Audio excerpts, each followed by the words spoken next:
જામનગર શહેરના હવાઈ ચોક વિસ્તારમાં રહેતા શખ્સે સરકારી કામના કોન્ટ્રાક્ટર હોવાનું કહીને છેતરપિંડી આચરી હોવાનો બનાવ સામે આવ્યો છે। શખ્સે સરકારી કામમાં કોન્ટ્રાક્ટમાં નાણાં રોકવાના બહાને 14% ઊંચા વળતરની લાલચ આપી હતી। અનેક લોકો પાસેથી કટકે રૂપિયા કરી પરત ન આપી કુલ 2.43 કરોડની છેતરપિંડી આચરી હતી। સમગ્ર મામલે મનશીલ કોયા નામના શખ્સ સામે ફરિયાદ નોંધી શોધખોળ શરૂ કરવામાં આવી છે। મારું નામ અશ્વિન વારા।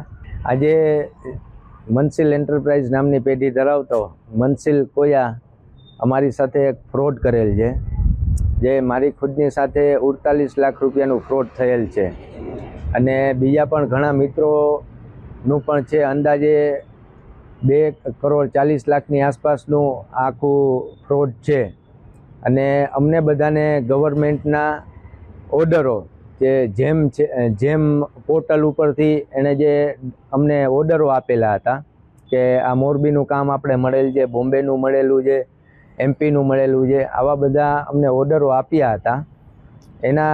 એ જ ઓર્ડરોના આધારે અમે તેની સાથે બિઝનેસમાં જોડાણા અને અમે એને પૈસા આપેલા। એ પૈસા એને રાજકોટની પ્લાસ્ટિક બનાવનાર કંપનીને પણ એને પૈસા ટ્રાન્સફર કર્યા એવું મનશીલે અમને કીધેલ અને એણે જે અમને રિસિપ્ટો આપેલી છે, એક્સિસ બેંક, ICICI બેંકની રિસિપ્ટો પણ અમને આપેલી।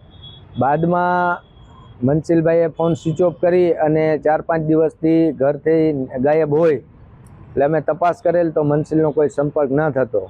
પછી અમે અમારી રીતે તપાસ કરાવેલી હતી તો એણે જે ઓર્ડરો આપેલા હતા વર્ક ઓર્ડરો જેમમાંથી એ પણ હાથે બનાવેલા અને ખોટી રીતે ઊભા કરેલા હતા। બેંકની પેમેન્ટ ટ્રાન્સફરની જે રિસિપ્ટો હતી એ પણ ડુપ્લિકેટ હતી એવું અમને જાણવા મળેલ છે અને સંપૂર્ણ કૌભાંડમાં જે આ ફ્રોડમાં બધા ડોક્યુમેન્ટ જાલી હતા એવું લાસ્ટમાં અમને ખબર પડેલું। બીજું તો હવે અમે પોલીસ ફરિયાદ કરેલ છે સિટી A ડિવિઝનમાં અને સરકાર અને પોલીસ પાસે એવી આશા રાખી છે કે વહેલી તકે અમને ન્યાય મળે। જામનગર જિલ્લાના જામનગર સિટી એ પોલીસ સ્ટેશનમાં ફરિયાદી શ્રી અશ્વિનભાઈ વસરામભાઈ વારા નાઓએ ફરિયાદ આવેલ છે। ફરિયાદની વિગત જોતાં એવું છે કે ફરિયાદી તેમજ તેની સાથેના અન્ય મિત્રો એવા બીજા 7 મળી કુલ 8 લોકોના અત્યાર સુધી ફરિયાદમાં વિગત જોતાં એમને ખોટા દસ્તાવેજો બનાવી કે મને જેમ પોર્ટલ ઉપર વર્ક ઓર્ડર મળેલ છે તે વર્ક ઓર્ડરની નકલ બતાવી અને મોરબી, જામનગર અને મહારાષ્ટ્ર ખાતેના વર્ક ઓર્ડર બતાવી આ લોકો પાસેથી ટોટલ રૂપિયા 2,43,50,000 જેટલી માતબર રકમની છેતરપિંડી કર્યાની ફરિયાદ દાખલ કરેલ છે।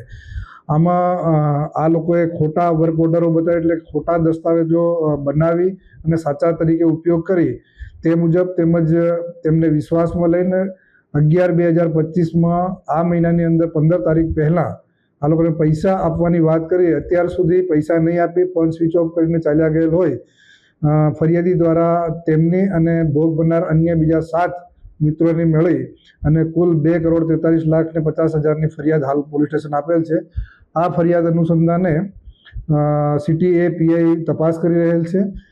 આ કામે આટલા અત્યારે ફરિયાદીના ધ્યાન ઉપર હતા એટલી જ ફરિયાદ આપેલ છે। આ સિવાય પણ જામનગરની જનતાને અપીલ છે કે આ સિવાય જેને પણ આ રીતે આ આરોપી મનશીલભાઈ હર્ષદભાઈ કોયા રહેવાસી જામનગરના નાઓ દ્વારા વર્ક ઓર્ડરો આપી અને કામ કરી અને પૈસા કમાવાની લાલચ આપી હોય તો તેઓ સિટી A પોલીસ સ્ટેશનનો સંપર્ક કરે।